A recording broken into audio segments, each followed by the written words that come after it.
Selamat malam teman-teman semua. Terima kasih malam hari ini kita kembali berjumpa bersama di pertemuan ketiga kita untuk materi yang akan kita lewati bersama 15 kali ke depan.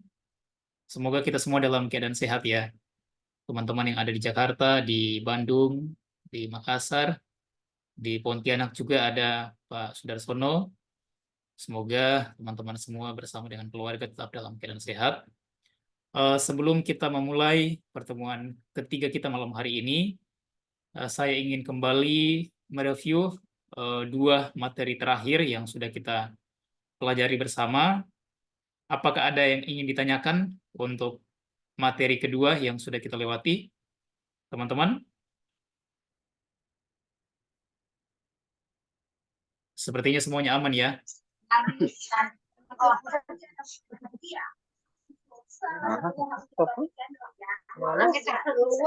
Bukit apa? Koko mungkin.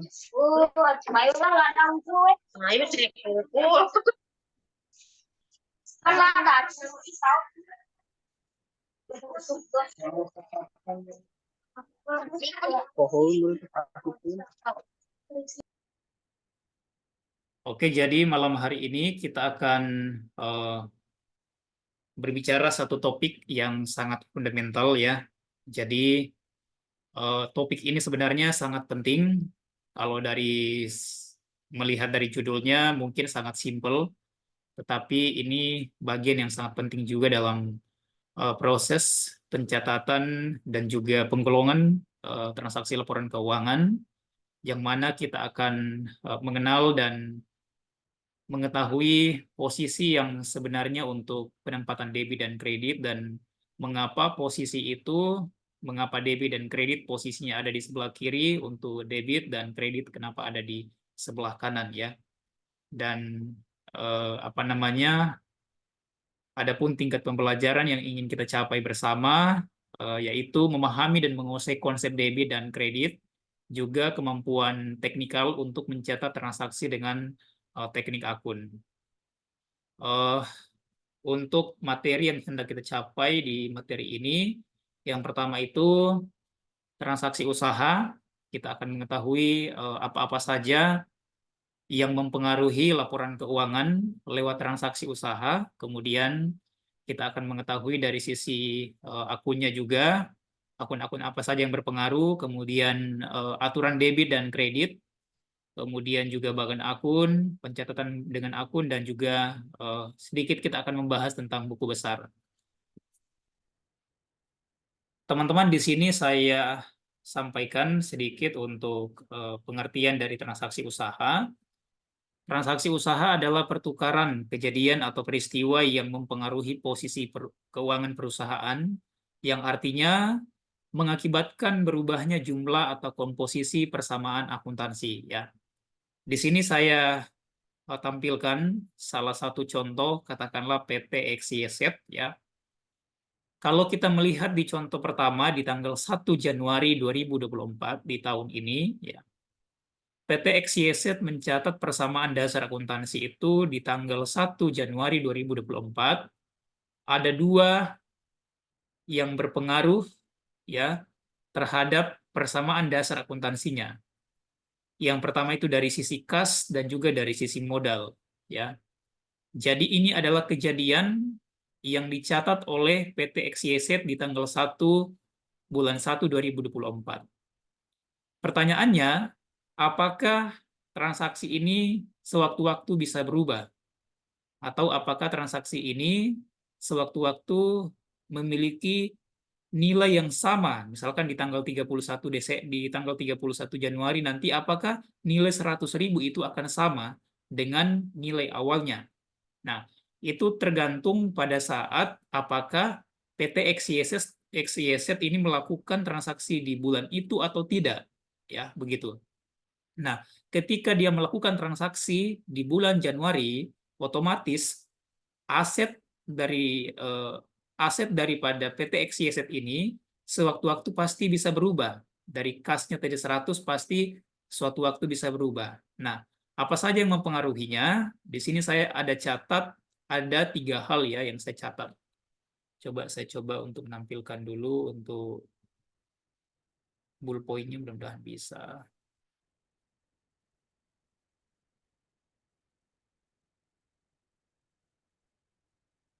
Nah, teman-teman, di sini saya mencatat ini adalah, bentar nggak bullpoint saya ini? Kelihatan, Kak. Ini adalah transaksi awal dari PT XYZ ya di tanggal apa namanya di tanggal 1 ini. Kemudian transaksi ini ya bisa saja berubah di bulan itu ketika adanya transaksi yang dilakukan oleh PT XYZ. Misalkan yang awalnya kasnya itu hanya 100.000, bisa saja di akhir daripada pencatatannya itu sudah berubah. Kita misalkan masuk di tanggal 5 ya. Kita misalkan masuk di tanggal 5. Di tanggal 5 itu PT XYZ membayar beban listrik sebesar 20.000. Nah, otomatis di sini transaksinya akan berubah ya. Jadi seperti yang dikatakan di awal bahwa transaksi setiap usaha dapat mempengaruhi posisi keuangan pada saat periode yang bersamaan di periode misalkan di bulan Januari ya. Jadi sewaktu-waktu nilai 100.000 ini tidak akan selalu 100.000, pasti akan bisa berubah. Katakanlah di tanggal 5 tadi itu 20.000, ini tentu akan mempengaruhi kasnya, yaitu akan berkurang. Kemudian di tanggal 8 perusahaan membeli sebuah komputer, tetapi dia membelinya itu dalam bentuk hutang ya. Jadi misalkan PT XYZ datang ke toko komputer, dia membeli komputer itu, tapi tidak mempunyai uang, maka dari itu dia mencatat dari sisi aset itu bertambah sebesar 10.000, tetapi juga dari sisi kewajiban tetap bertambah sebesar 10.000 rupiah. Jadi kita harus mengingat bahwa setiap saat kita mencatat sebuah transaksi, selalu ada akun-akun yang berpengaruh. Itu minimal 2 ya. Minimal 2 akun yang selalu berpengaruh setiap kali kita mencatat transaksi yang kita lakukan dalam perusahaan kita. Nah, di sini sudah ada 2 transaksi yang mempengaruhi kasnya tadi di awal ini ya. Jadi kas ini berpengaruh di 2 transaksi yang sudah terjadi ya. Asetnya lah katakan, aset keseluruhannya. Kemudian di tanggal 31 Januari PT XYZ ya, PT XYZ apakah dia ingin berinvestasi ataukah dia ingin membeli tanah untuk misalkan membangun perusahaan yang baru, sehingga dia membeli sebuah tanah yang harganya itu 70.000. Nah, dari sisi kasnya itu berkurang sebesar 70.000 rupiah. Tetapi ingat bahwa ketika dia membeli dan dia mengeluarkan uang itu untuk aset produktif, untuk aset yang bisa digunakan untuk manfaat perusahaan, maka yang dibeli itu dapat tetap dikatakan sebagai aset perusahaan. Katakanlah tanah, ya. Jadi dia tetap mengeluarkan 70.000 rupiah, tetapi dari sisi manfaat, dia mendapatkan manfaat dari uang yang dia keluarkan sebesar 70.000 tadi itu. Ya. Jadi teman-teman, misalkan hari ini membangun sebuah usaha, kemudian teman-teman memiliki dana yang cukup, katakanlah untuk membeli sebuah aset untuk menjadi bahan produktif untuk menunjang perusahaan teman-teman, maka jangan pernah ragu-ragu ya. Sekalipun mungkin teman-teman kasnya akan berkurang, tetapi dari sisi aset, teman-teman tetap memiliki aset yang sama, tetapi misalkan kadang-kadang tidak dalam bentuk yang berwujud ya, bisa seperti tanah misalkan ya. Oke, jadi sehingga tadinya modalnya PT XYZ itu sebesar 100.000 di sini ya, 100.000 karena dia melakukan transaksi di bulan Januari sebanyak 2 kali dia mengeluarkan kas, sehingga pada tanggal 31 Januari 2024 sisa kas ini sebesar tinggal 10.000 rupiah. Tidak sama dengan pada saat dia menyetorkan di awal ya, karena sekali lagi transaksi usaha ini dapat mempengaruhi posisi laporan keuangan sewaktu-waktu ketika adanya investasi dalam sebuah perusahaan. Oke. Sekarang kita lanjut ya.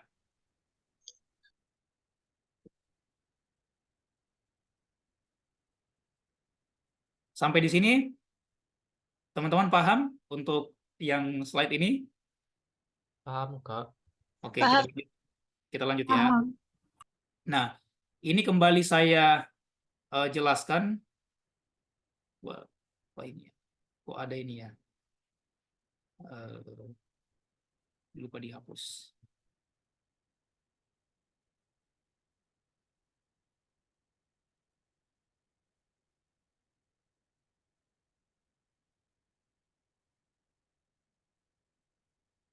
Ini adalah sebuah alur ya dari sebuah transaksi usaha.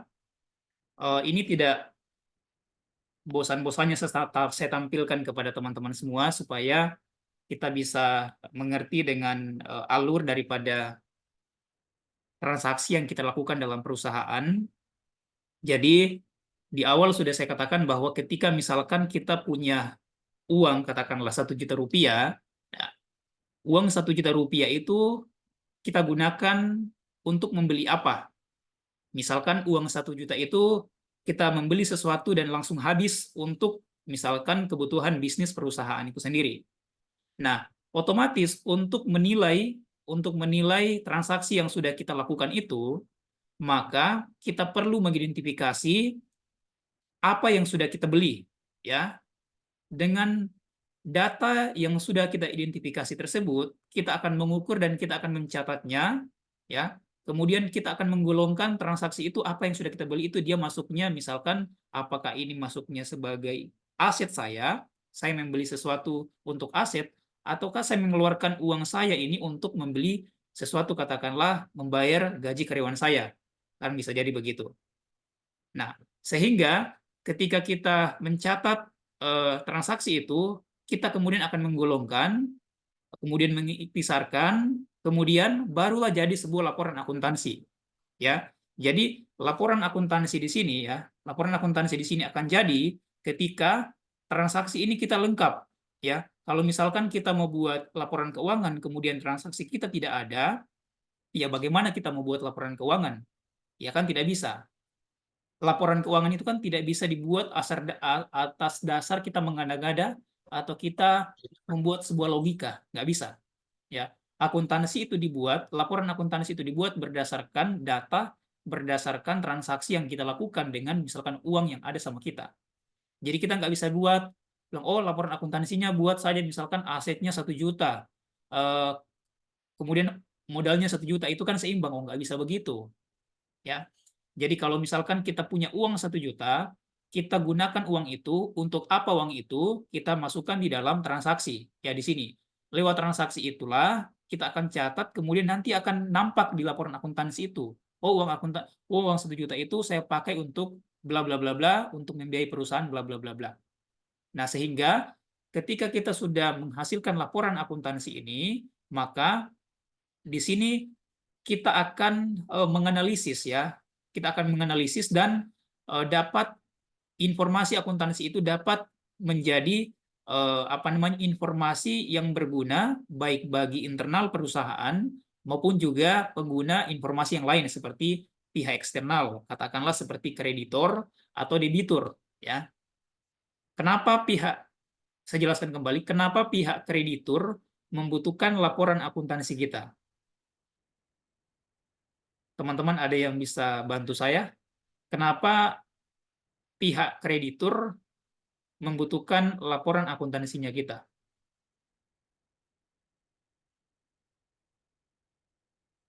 Perdana Kusuma Bangsa. Kenapa kira-kira laporan akuntansi itu dibutuhkan oleh pihak kreditur atau katakanlah bank? Atau katakanlah debitur ya, investor. Kenapa kira-kira?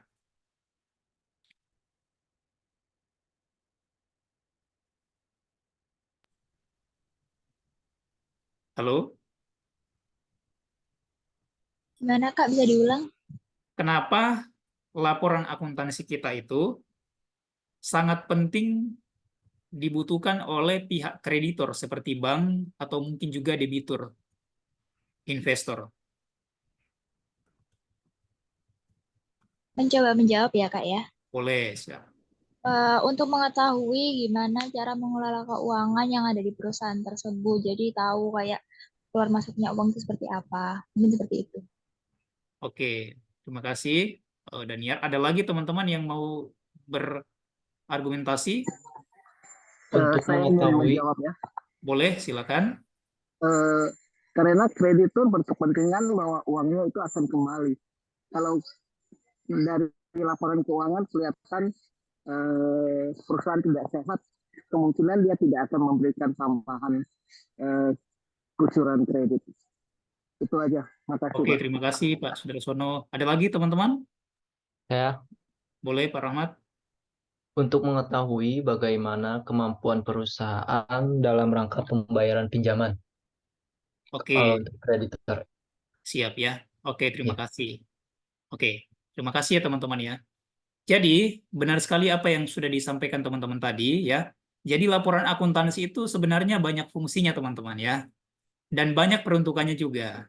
Kalau kita berbicara tentang kreditur ya, bank ya, bank itu sangat melihat bagaimana kemampuan perusahaan itu untuk membayar hutang, sama yang disampaikan tadi oleh Pak Sudarsono. Karena bank maunya kita diberikan pinjaman, tetapi kita juga minimal bisa membayar bunga. Ya, misalkan dalam 1 bulan, bunga yang paten yang harus kita bayar kepada bank adalah bunga bank dari pokok pinjaman kita itu. Nah, perusahaan di situ mau lihat, oh, misalkan saya pinjamkan dia apa namanya dana 1 juta, bisa nggak dia bayar pokoknya 1 juta itu? Misalkan 0,2% lah bunganya kan, bisa nggak dia bayar itu? Nah, dari mana dia lihatnya? Dari laporan keuangan kita. Bagaimana caranya melihat? Nah, nanti kita akan apa namanya pelajari. Sebenarnya mata kuliah itu sudah lanjutan. Untuk mengetahui bagaimana cara melihat, ya kita tinggal melihat apakah nilai kewajiban itu lebih besar daripada nilai total aset yang dimiliki oleh perusahaan. Jadi, untuk rumusnya, total hutang lancar dibagi dengan aset lancar. Ya, apakah di situ ketahuan apakah perusahaan ini mampu untuk membayar kewajibannya secara kontinu, misalkan bunga. Kemudian dari sisi debitur, ya, dari sisi investor. Biasanya investor melihat laporan akuntansi itu untuk menjadikan dia sebagai alat ukur, oh berapa persen sih laba yang dihasilkan perusahaan ini, berapa bisa sih perusahaan membagikan dividen kepada para investornya. Jadi dia kadang-kadang hanya melihat dua sisi teman-teman. Dari sisi labanya, berapa mampu dia menghasilkan laba, kemudian berapa yang perusahaan bagikan ini dividen kepada para investor yang berinvestasi di perusahaan itu.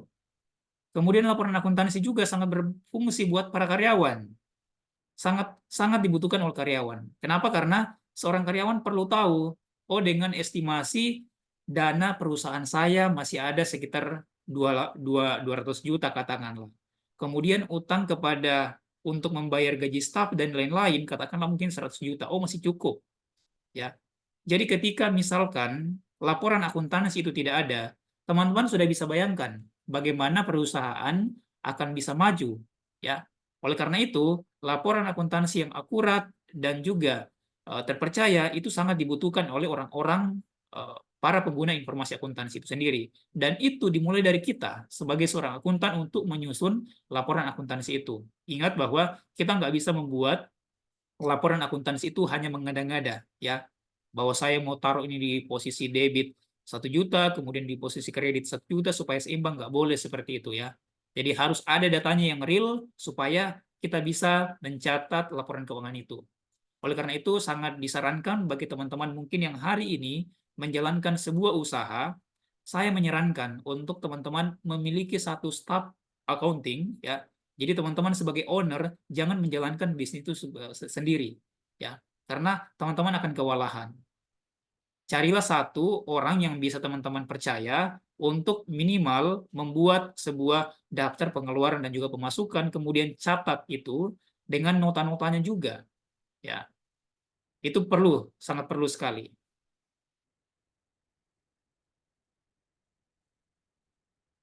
Kemudian kita lanjut ya. Nah, di sini nilai transaksi. Nilai transaksi sama dengan nilai real yang disepakati ya. nilai transaksi sama dengan nilai real yang disepakati. Nah, di sini saya memberikan contoh, misalkan perusahaan ingin membeli sebuah gedung ya, ingin membeli sebuah gedung. Di sini sebenarnya lebih kepada negosiasi ya. Misalkan gedung itu harga awalnya sebesar 1 juta rupiah, ya. Kemudian perusahaan melakukan negosiasi kepada pihak pemilik gedung itu. Katakanlah dia negosiasi 800.000. Nah, ketika 800.000 itu disepakati oleh kedua belah pihak, apakah itu dari si perusahaan, perwakilan perusahaan, dan juga pemilik gedung itu, maka nilai transaksi daripada gedung itu adalah sebesar 800.000. Maka nilai 800.000 itulah yang harus kita catat sebagai nilai transaksinya kita. Kalau kita catat kira-kira dalam bentuk jurnal umum, dua transaksi yang berpengaruh, apa kira-kira yang akan kita catat? Mbak Pepi, karena bukan dari background accounting, semoga paham dengan transaksi ini. Mbak Pepi, kira-kira apa yang akan kita catat dengan transaksi seperti ini? Jadi awalnya 1 juta harga normalnya, tetapi yang disepakati itu sebesar 800.000. Sehingga perusahaan harus mengeluarkan uang kasnya sebesar 800.000 rupiah. Apa yang perlu dicatat supaya perusahaan tahu bahwa saya sudah mengeluarkan uang sebesar 800.000?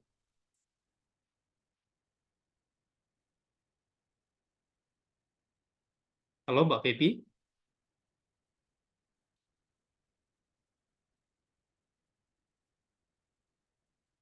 Halo? Kalau Mbak Pepi masih belum bisa, saya ke Mbak Shirley. Atau ke Ananda Rizky. Ananda Rizky. Apa yang akan dicatat kira-kira dengan transaksi seperti ini? Ini transaksi yang sangat sederhana. Saya mau coba jawab, Kak. Oh, boleh, boleh, Kak Shirley. Gedung pada kas. Oke. Kenapa gedung pada kas? Kenapa harus gedung pada kas yang dicatat? Jawabannya sebenarnya Karena udah sangat cocok. Tapi apa yang mempengaruhi gedung pada kas? karena transaksi yang terjadi itu pembelian gedung. Pembelian gedung. Oke. Iya, Gedung itu masuknya jadi sebagai aset kah atau sebagai apa? aset tetap. Sebagai aset ya. Iya, Oke, terima kasih, Kak. iya. Oke, betul sekali. Jadi, sekalipun dia mengeluarkan uang sebesar 800.000 rupiah, tetapi dia tetap memiliki aktiva dalam bentuk gedung, ya.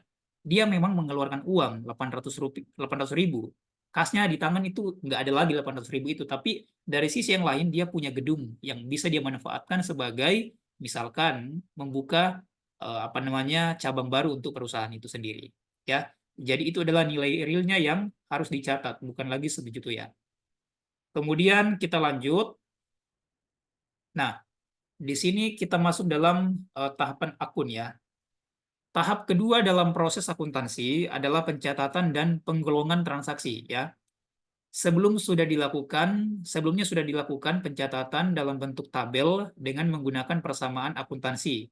Dalam bagian ini akan dijelaskan teknik pencatatan lain yang disebut teknik akun.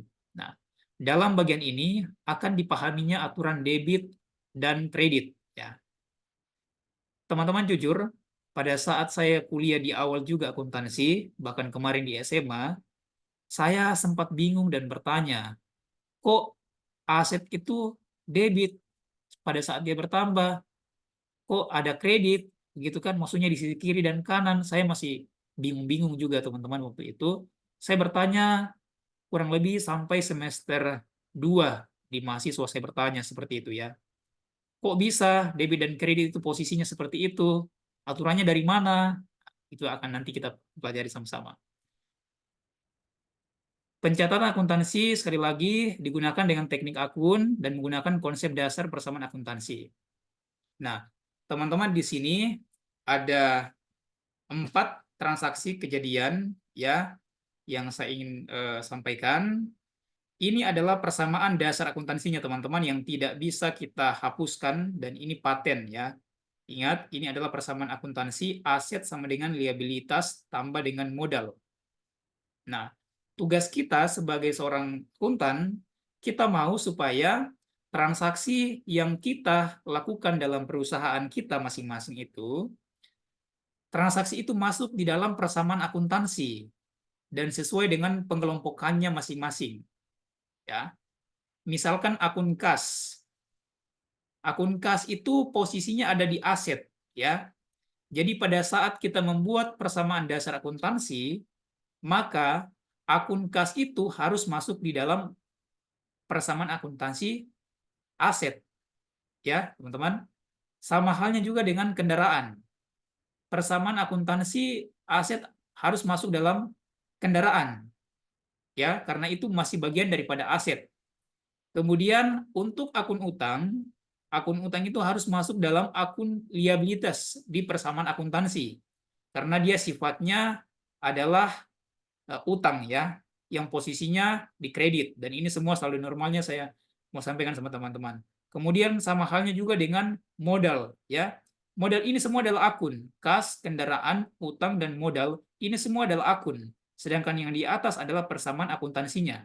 Tetapi ketika kita ingin menyusun laporan keuangan, maka keempat-empatnya ini harus masuk di dalam persamaan akuntansi yang sama. Jangan sampai salah kamar. Misalkan, Kak, apakah bisa akun kas ini masuk di dalam akun liabilitas? Tentu saja nggak bisa. Kak, apakah bisa utang bank ini masuk di dalam akun ekuitas? Tentu saja nggak bisa.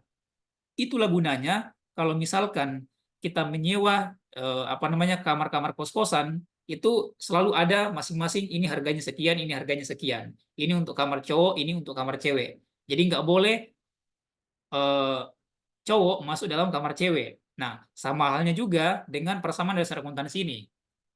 Kalau misalkan di kehidupan kita, kehidupan nyata kita, cowok masuk di kamar cewek, itu salah. Tapi biasanya juga kalau sudah seperti itu, cowok-cowok biasanya senyum-senyum saja. Sorry, salah masuk kamar kan, begitu ya. Nah, tapi kalau dalam persamaan dasar akuntansinya itu nggak boleh, teman-teman ya, sama sekali nggak boleh. Karena ketika itu salah masuk di kamar, maka transaksi itu sudah pasti dikatakan salah, dan laporan itu pasti tidak akan benar untuk laporan akuntansi secara menyeluruhnya. Maka dari itu kita harus bisa membedakan antara persamaan dasar akuntansinya dan juga akunnya ya.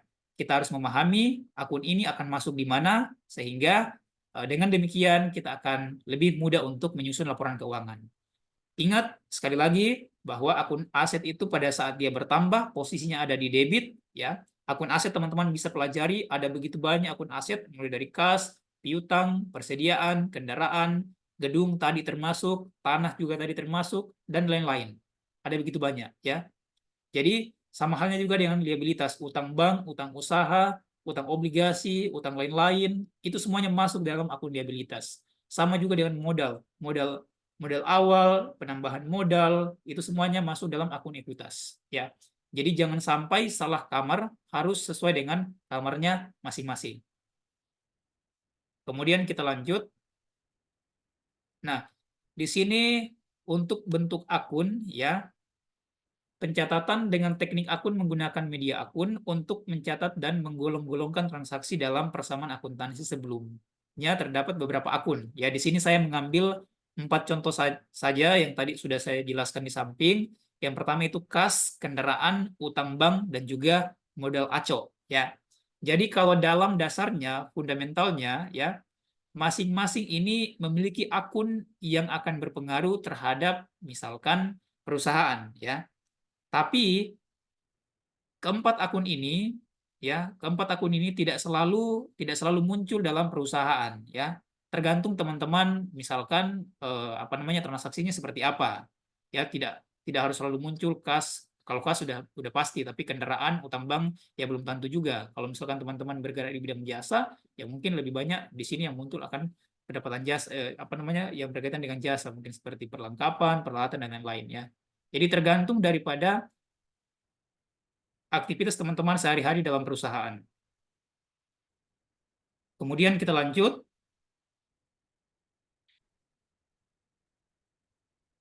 bentuk akun yang paling sederhana terdiri dari 3 bagian. Ya, ini sangat sederhana teman-teman untuk dapat membedakan. Ini bentuk akun T ya, bentuk akun T. Nama akun di sini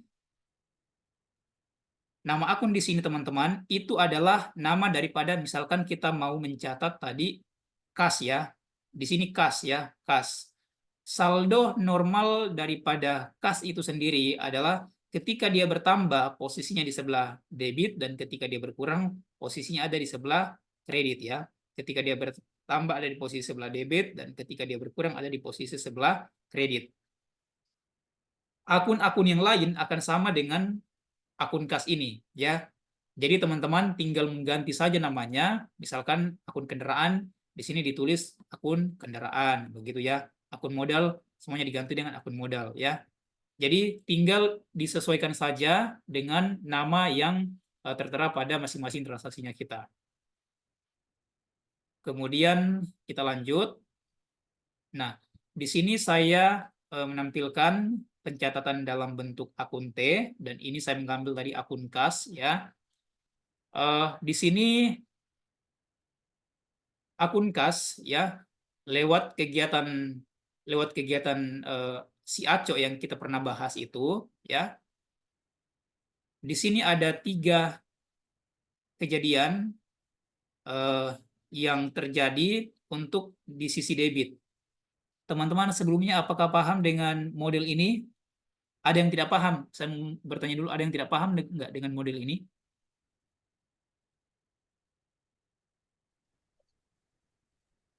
Kak, Kalau maaf, misalkan semuanya paham, kita lanjut aja. Tapi kalau ada yang tidak paham, saya jelaskan. Kak, maaf.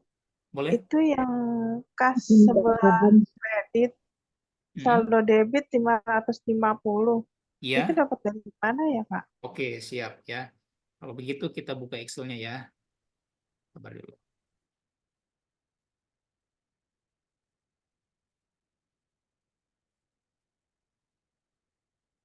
Saya buka Excel-nya dulu ya. Biar teman-teman tahu itu posisinya, sumbernya dari mana.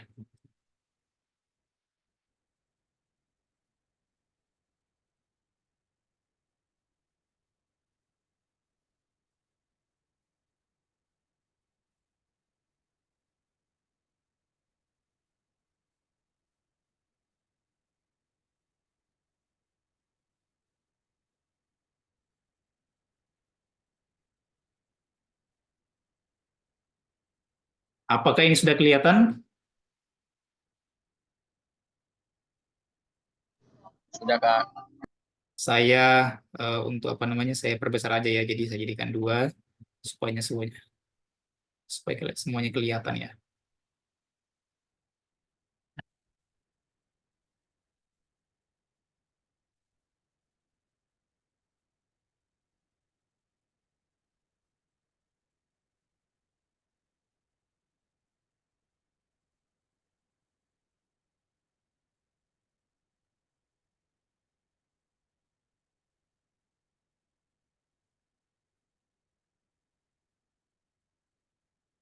Di sini kelihatan dua nggak Excel dengan PowerPoint nggak?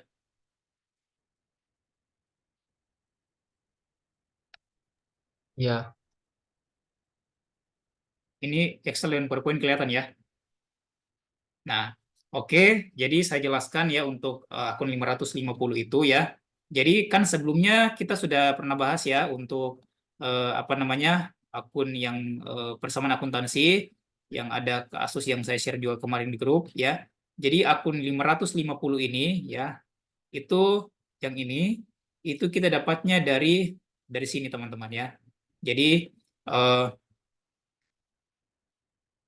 mudah-mudahan ini enggak.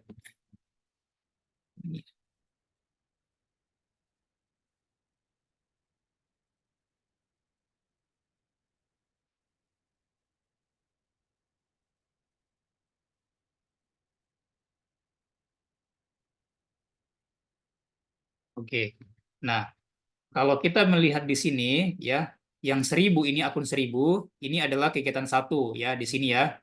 Jadi ini di sini kita kelompokkan sekarang ya. Ini akun 1, kemudian selanjutnya akun 2 2.000, kemudian akun 3 ini kita membeli kendaraan, di sini saya taruh kegiatan 3 ya. Di sini kita membeli kendaraan, kita membeli aset. Kemudian di akun yang keempat itu di sini kita membayar beban ya. Ini kita membayar beban di sini. Kemudian akun yang kelima itu kita mendapatkan jasa. Nah, ini masuknya di sisi debit karena sekali lagi kita mendapatkan uang ya, dan ini posisinya bertambah Rp2.000. 350. Kemudian di poin ke-6 kita mengembalikan pinjaman ya. Berarti membayar sebesar 150. Di sini kita membayar utang kegiatan 6.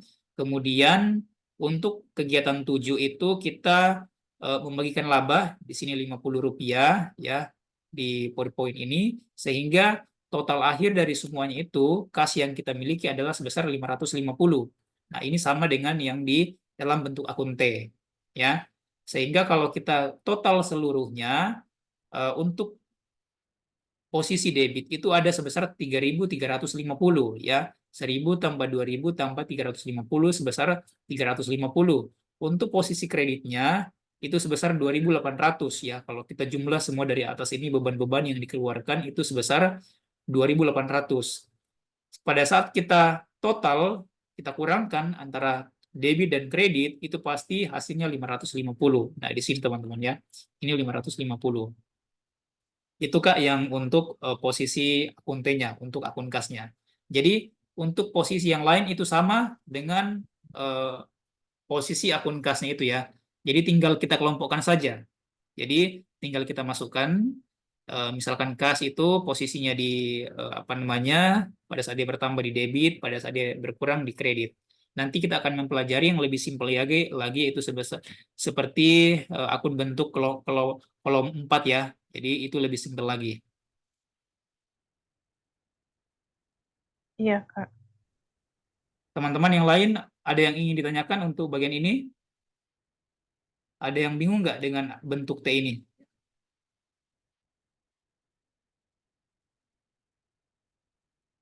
Semuanya bisa ya? Oke, kalau begitu kita lanjutkan. Ini saya close.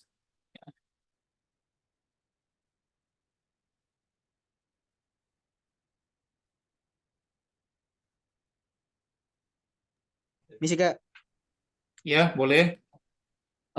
materinya tuh dikirimin ke WA kan nanti Kak? Atau gimana? Iya, nanti dikirim ke WA yang ini sekarang ya. Oh Nanti ya, saya oke. masukkan Kasih di Kak. grup. Iya, Ya. sama-sama.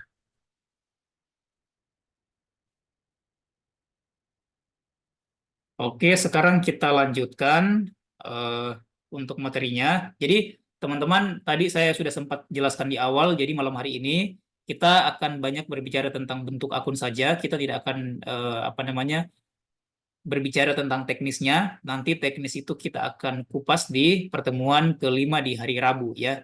Jadi nanti di hari Rabu kita akan sama-sama membahas dari mulai apa namanya untuk persamaan dasar akuntansi, kemudian kita akan masuk dalam jurnal umum, kita input, kemudian kita input ke dalam buku besar, kemudian dari buku besar kita akan input ke neraca saldo, kemudian dari neraca saldo kita akan input ke laporan laba rugi, dari laporan laba rugi kita akan input ke laporan perubahan modal, kemudian yang terakhir adalah laporan neraca ya. Jadi kita akan bahasnya nanti di hari Rabu.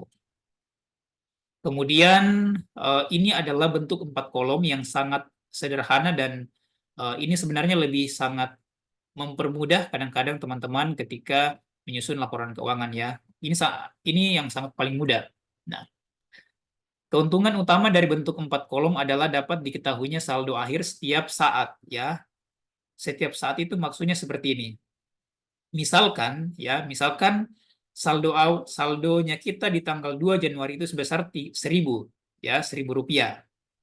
Kemudian pada tanggal 3 Januari kita menerima kita menerima pinjaman dari bank sebesar 2.000. Pada saat itu juga ketahuan bahwa sisa saldo kita sebesar Rp3.000. Iya kan? Kalau kita menggunakan teknik 4 kolom ini. Tapi baik itu teknik 4 kolom maupun juga teknik 2 kolom semuanya sama. Tetapi metodenya saja yang berbeda. Ya.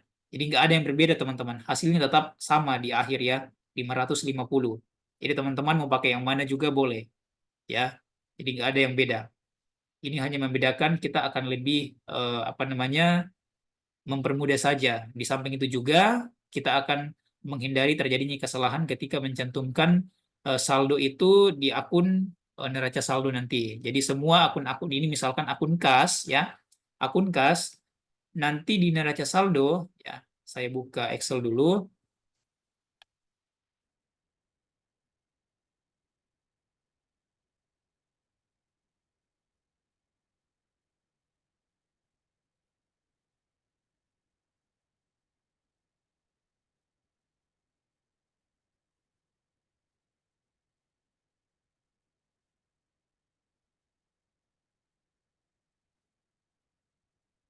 Nah, Excelnya udah kelihatan nggak teman-teman? Ketika kita diminta untuk memindahkan akun ini ke dalam neraca saldo, maka posisinya akan seperti ini ya. Neraca saldo, misalkan tadi perusahaan Aco ya, Pak Aco, ingat selalu tulis nama perusahaan itu di atas, kemudian nama eh, kegiatan atau nama yang ingin kita buatkan laporan apa, misalkan neraca saldo, kemudian per tanggal berapa, ini per tanggal misalkan 31 Januari 2000X ya. Nah, di sini tadi sudah ketahuan bahwa di sini bahwa yang menjadi nilai akhir daripada akun kas itu sebesar 550 ya. Jadi ini sudah fix ya, tidak ada lagi pengurangan penambahan. Ini adalah akun kas sebesar 550. Maka di dalam akun neraca saldo ya, di dalam akun neraca saldo kita akan mencatatnya seperti ini. Mana dia itu? Nggak muncul ya. Sabar.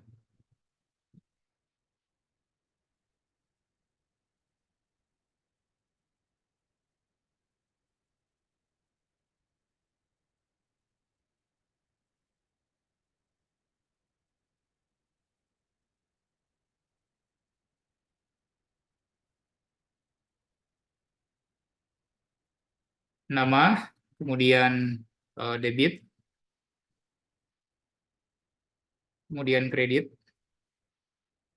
Nah, kita akan mencatat di sini kas sebesar 550 ya. Ini pada saat kita menginput data-data yang sudah ada tadi ini ya. Data-data yang sudah ada kita input ke dalam neraca saldo ya.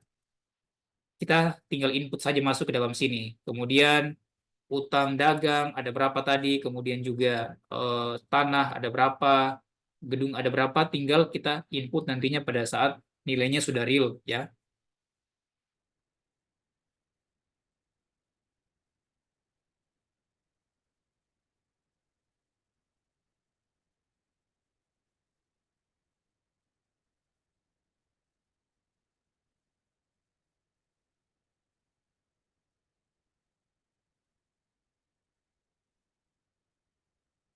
Oke teman-teman, untuk bagian ini eh, akun 4 kolom semuanya paham ya?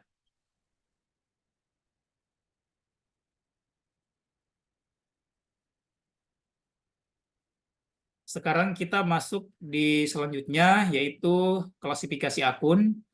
Akun diklasifikasikan menurut sifat-sifatnya sebagai aset.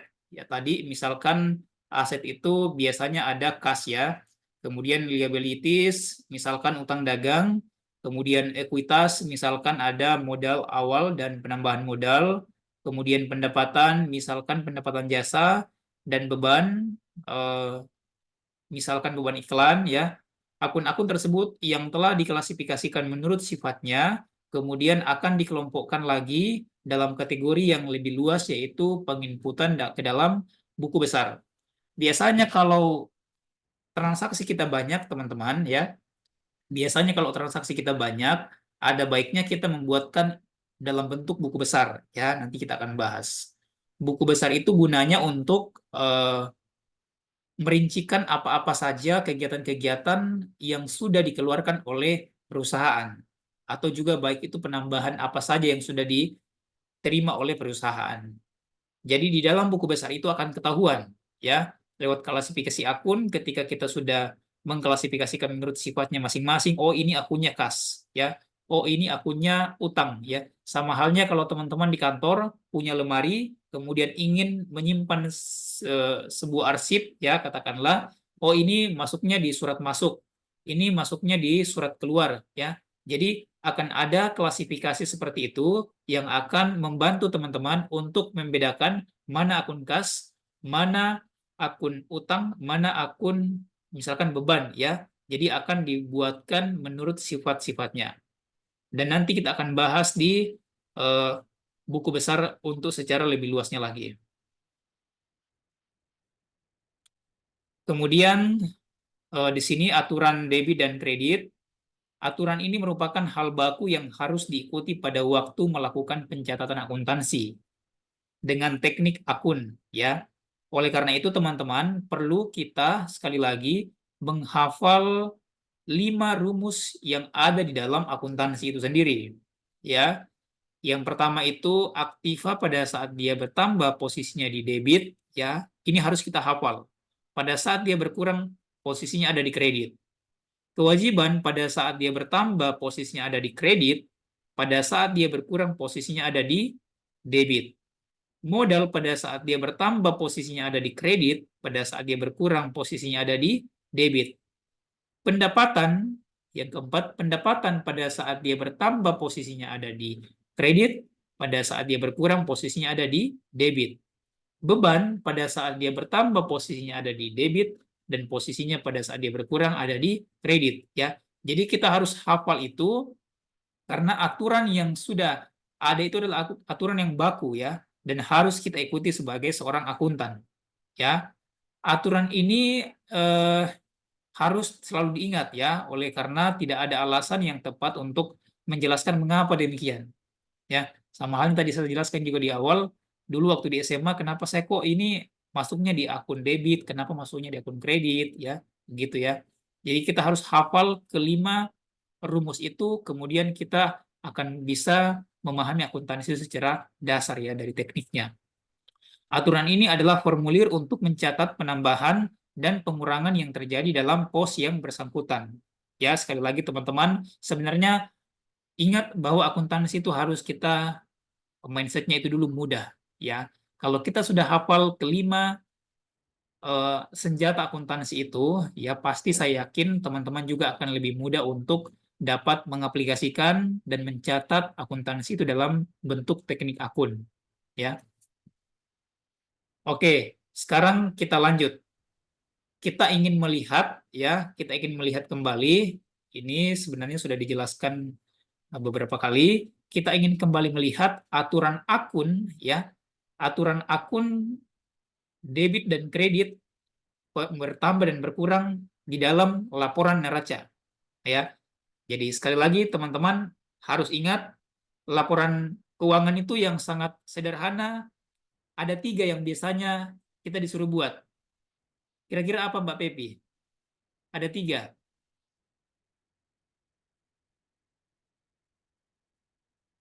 Apa kira-kira?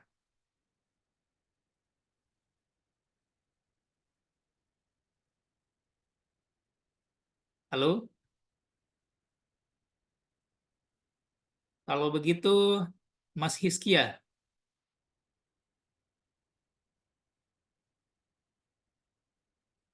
Kalau nggak ada, coba saya ke...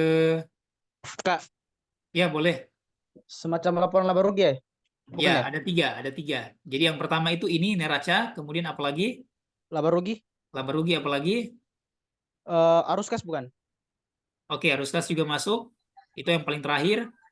Perubahan modal. Perubahan ekuitas. Oke, perubahan ekuitas ya. Jadi Ya. itu 3 hal yang perlu diingat ya karena biasanya akun-akun itu mempengaruhi ketiga laporan itu ya.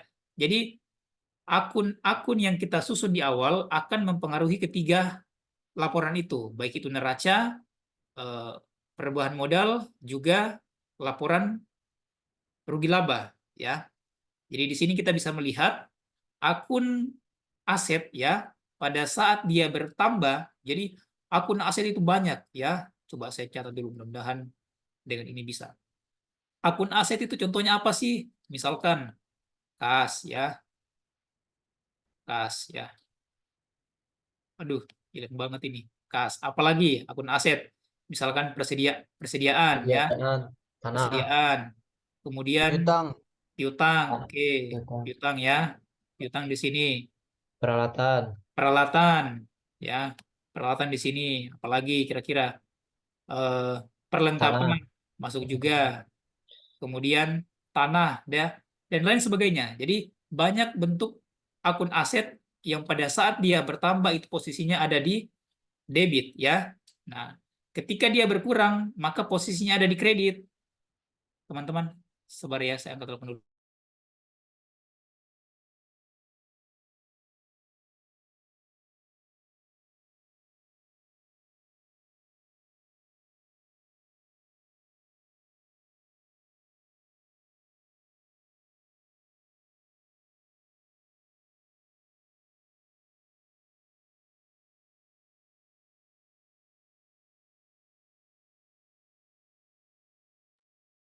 Pada saat misalkan kita ingin membayar beban iklan, ya, maka di sini beban iklan akan mempengaruhi aset itu sendiri, kas itu sendiri ya, maka dia posisinya akan berkurang, ya. Nah, teman-teman, ketika misalkan kita mendapatkan pinjaman dari bank, ya, maka di dalam laporan neraca itu posisi utang itu kita akan catat di mana kira-kira?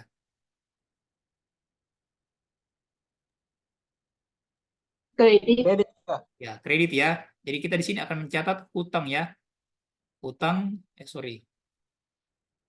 bank ya, utang bank. Utang bank. Utang bank ya di sini, utang bank. Jangan dicatat di sini karena kalau dicatat di sini dia salah. Nanti kita catat di sini boleh, tapi pada saat kita ingin membayar hutang bank itu, ya. Jadi nanti posisinya pada saat kita membayar hutang bank pada kas, ya. Di sini berkurang, di sini juga berkurang. Tapi teman-teman jangan catat ini dalam bentuk neraca ya. Ini hanya merangkum keseluruhan transaksi yang sudah kita susun dari awal sampai kepada akhirnya. Ya, ini hanya apa namanya menjelaskan bagaimana aturan akun di dalam neraca itu, ya. Kemudian akun modal pada saat dia bertambah posisinya juga ada di kredit dan pada saat dia berkurang posisinya ada di debit, ya. Sama halnya dengan aturan yang ada di laporan laba rugi ya, seperti ini juga. Di laporan laba rugi pada saat misalkan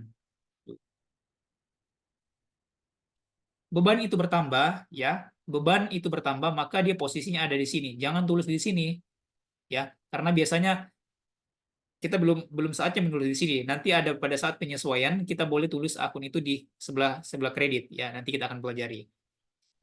Pada saat kita mencatat beban, misalkan beban gaji, maka kita akan catat di sebelah kanan, ya, sebelah kiri.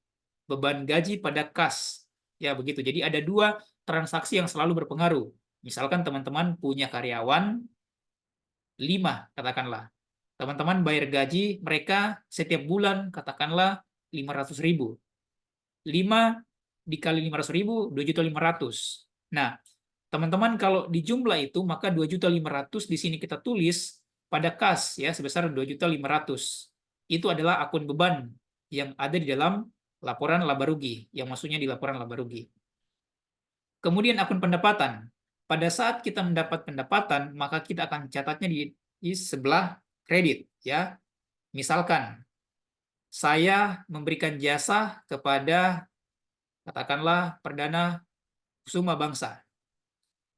Maka saya sebagai orang yang memberikan jasa akan mencatat itu sebagai penerimaan di saya ya dan juga pengeluaran di mana? Di Perdana Kusuma Bangsa. Saya akan mencatat itu sebagai kas pada pendapatan jasa. Kas saya bertambah sebesar misalkan 99.000, pendapatan saya bertambah sebesar 99.000. Sedangkan dari sisi apa namanya? Perdana Kusuma Bangsa, dia akan mencatat sebagai beban pada kas ya. Dia akan mencatat sebagai misalkan beban jasa pada kasnya dia berkurang. Dari sisi saya, kasnya saya bertambah. Karena saya mendapat ya. Dari pihak Perdana Kusuma Bangsa, dia akan berkurang. Otomatis dia akan mencatat sebagai beban pada kasnya dia berkurang. Sebesar bla bla bla bla. Oke, begitu ya teman-teman ya untuk laporan laba rugi. Sama dengan di laporan perubahan modal.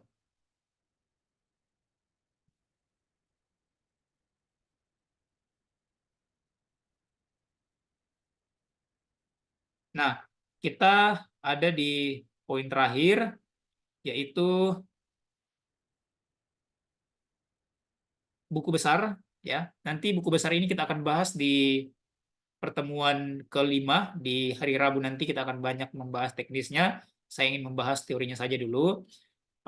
Buku besar itu seperti yang saya sampaikan di awal tadi, bahwa dia merupakan bagian yang sangat penting dalam proses penyusunan transaksi untuk mengelompokkan data keuangan sebuah organisasi atau perusahaan sebelum transaksi itu menjadi sebuah laporan yang dapat dibaca oleh pihak-pihak yang berkepentingan. Ya, jadi seperti tadi, misalkan dalam 1 bulan itu kita mempunyai kas 1 juta, misalkan 1 juta. Kemudian kita punya transaksi pengeluaran misalkan 10. Ya, dengan 1 juta itu kita menggunakan 10 kali menggunakan uang 1 juta itu untuk belanja misalkan. Maka otomatis pasti di dalam laporan buku besar itu akan ada 10 transaksi sesuai dengan apa yang sudah kita lakukan dengan 10 transaksi itu. Beli ini, beli ini, beli ini sampai 10 transaksi. Jadi buku besar akan menjelaskan secara rinci apa-apa saja yang sudah dikeluarkan, baik yang dikeluarkan oleh perusahaan maupun yang diterima oleh perusahaan ya di dalam buku besar itu. Biasanya di dalam buku besar itu ada aktivitas-aktivitas misalnya kas, kemudian juga piutang, juga hutang, pendapatan dan juga biaya. Ya, itu yang secara umum biasanya terjadi karena biasanya ini banyak apa namanya? Kegiatannya sehingga dibuatkan secara lebih rinci yaitu dalam bentuk buku besar.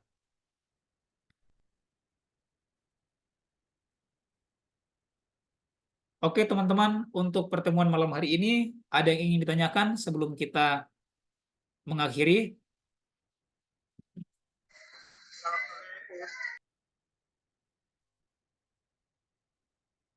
Tadi Pak Sudarsono ada yang ingin ditampilkan Pak? Saya belum sempat Pak. Nanti lain kali aja. Oke, Mungkin siap Pak ada kalau begitu. akan saya ikutin juga dengan beberapa pertanyaan. Tapi nanti itu setelah sesi-sesi yang terakhir aja. Apa Oke. bisa ditampilkan sekilas saja Pak? Contoh buku besar itu yang sederhana itu, kira-kira biar kita untuk minggu depan kita bisa belajar dulu sebelumnya. Oke, siap Pak. Jadi nanti saya akan share di grup Pak untuk buku besarnya, karena buku besarnya sendiri ini kemarin saya belum belum sempat buat juga, karena buku besar ini Pak banyak juga materinya. Jadi nanti saya setelah ini mungkin akan share di grup contoh buku besar itu seperti apa Pak ya.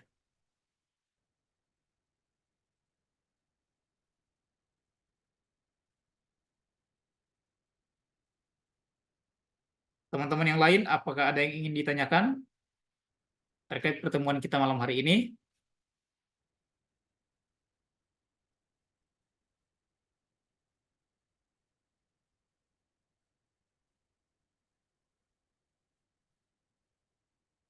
Tidak mengantuk semuanya? Pak Mansur ada nggak Pak Mansur?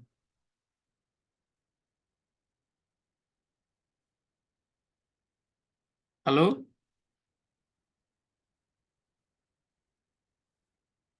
Teman-teman masih ada di balik kamera? Masih Kak. Oke. Kalau misalkan sudah tidak ada yang ingin ditanyakan, bolehkah kita open cam dulu teman-teman untuk kita dokumentasi?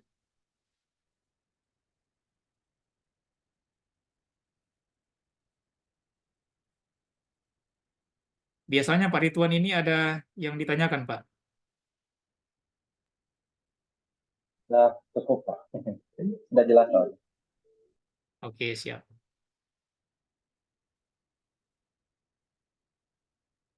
Oke, teman-teman yang lain mungkin nggak bisa on cam, saya ambil gambarnya.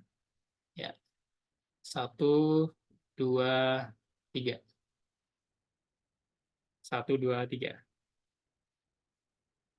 Oke, teman-teman, terima kasih Pak Sudarsono dari Pontianak. Terima kasih sudah hadir malam hari ini. Nanti materinya saya share ke grup ya, teman-teman. Nanti di hari Rabu kita akan membahas banyak terkait dengan teknis ya. Mungkin di hari Rabu nanti kita akan lumayan lama dan saya berharap teman-teman di hari Rabu itu lebih apa namanya, kalau misalkan nggak mengerti silahkan ditanya, jangan ragu-ragu untuk bertanya teman-teman, karena sekali lagi bahwa saya nggak mau kelas ini lewat begitu saja, kemudian teman-teman tidak mendapatkan sesuatu dari kelas ini ya. Jadi saya pengen, sekalipun mungkin kita lama, tetapi ada sesuatu yang teman-teman bisa aplikasikan, ambil dari setiap pertemuan yang kita lakukan ya. Jadi saya tidak ingin pertemuan ini hanya berlalu, kita menghabiskan semua materi, tapi nggak ada yang kita ambil ya, sama saja ya. Jadi saya sangat berharap teman-teman aktif pada saat bisa juga teman-teman memberikan respon, memberikan jawaban ya, karena sejatinya hanya kesempurnaan itu hanya milik Tuhan. Saya juga kadang-kadang punya banyak kelemahan ya, jadi saya juga kadang-kadang tidak sempurna. Ya, sejatinya ya kesempurnaan itu hanya milik Tuhan dan kita ini sebagai seorang manusia biasa hanya diberikan apa namanya kesempatan untuk berbagi apa yang kita bisa sampaikan, kita sampaikan kepada orang-orang yang mungkin membutuhkan ya. Mungkin teman-teman malam hari ini saya berbagi kepada kita, mungkin besok-besok teman-teman juga akan berbagi kepada saya dan kita akan saling menerima ya. Jadi tidak ada kita yang sempurna, semuanya kita sama-sama saling belajar, kita sama-sama saling berbagi. Oke, teman-teman, sudah tidak ada kan mungkin malam hari ini yang mau ditanyakan? Sudah tidak ada ya. Oke, kalau begitu terima kasih buat pertemuan kita malam hari ini. Semoga teman-teman semua dalam keadaan sehat, beraktivitas, baik di kantor, di kampus, dalam keluarga. Jangan lupa tanggal 14 Februari, sebentar lagi kita akan menentukan pilihan kita untuk pemimpin bangsa kita ke depannya. Ya. Selamat malam teman-teman. Salam buat semuanya. Malam, Kak. Malam, makasih Kak. Malam, terima kasih Kak. Terima kasih. Terima kasih Kak. Terima kasih, Kak.